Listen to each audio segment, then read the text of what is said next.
I was in a meeting about 10 o'clock this morning. Got a couple phone calls from 202 area codes. Usually that means that there's some event going on that media is reaching out looking for questions on. And so the first question I got was from the AP, the Associated Press, asking if I had any information about a potential explosion in the Pentagon, which initially got me a little concerned because anytime you hear an explosion in the county, it just ramps up your level to that next degree. So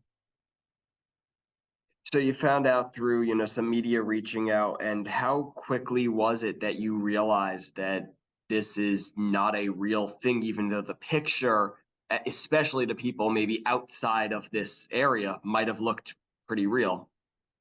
So it took about 5 minutes really to determine that there was no emergency. So the way that works is, as a 24/7 public information officer, I set my phone to alert me to any sort of significant incident that's going on in the county.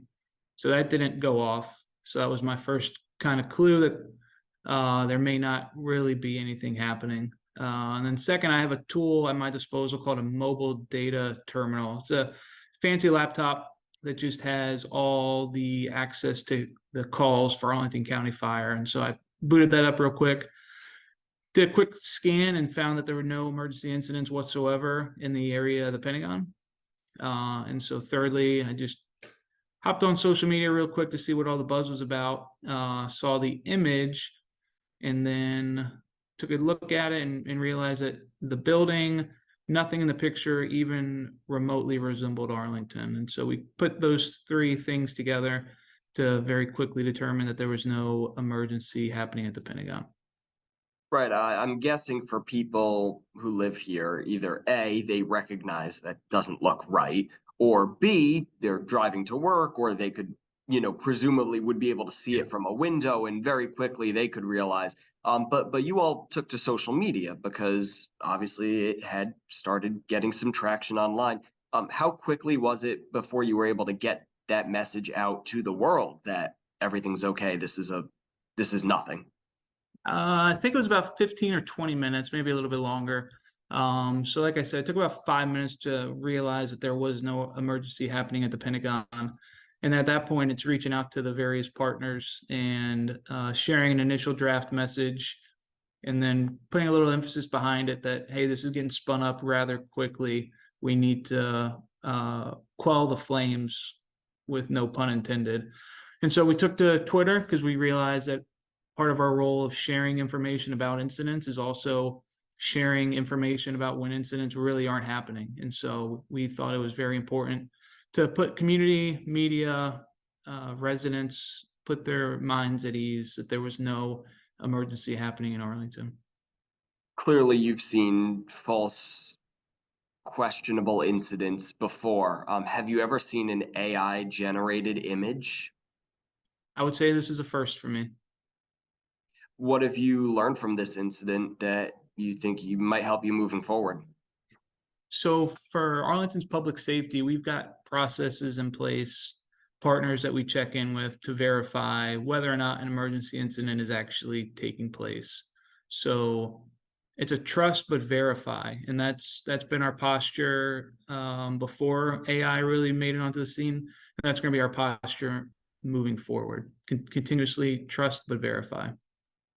As far as, and I know I've done some reporting on, like threats to schools or businesses that the intent is to take police or fire EMS units and bring them to one place and potentially, strip them of available resources. Is that a concern? Did that happen in this case? In this case, we never dispatched any units to the Pentagon. The social media report didn't result immediately in any 911 calls to our emergency communication center. So we didn't have a significant resource allocation shifted to one area of the county. But certainly the concern of diverting resources to one area to create a gap has existed for many years, and it will continue to do so. Do you think AI could factor into that challenge, or maybe too early to tell? I think it's too early to tell, but what I would caution is It brings enormous tools and potential, and there's going to be unique challenges that come with that. And so it's public safety's responsibility to be on the front lines of that, excuse me. And last question for you. This is just the general tips to the public. Like we talked about, people like us who live here and work here and drive around here. We knew this was not legit pretty quickly. What should people be on the lookout for if they see something on social media like this? What should they do? What advice would you give them?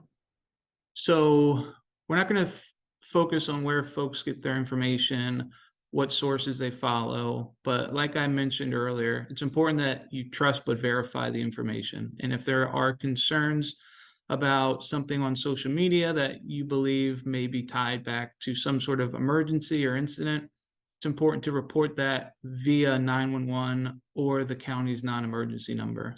The county's non-emergency number is 703-558-2222. And it's important to note that none of the Arlington County Public Safety social media accounts are monitored 24/7. So if you try to get a hold of us that way, there could be a delay. So please just use the phone, call 911, text 911, or utilize that non-emergency number.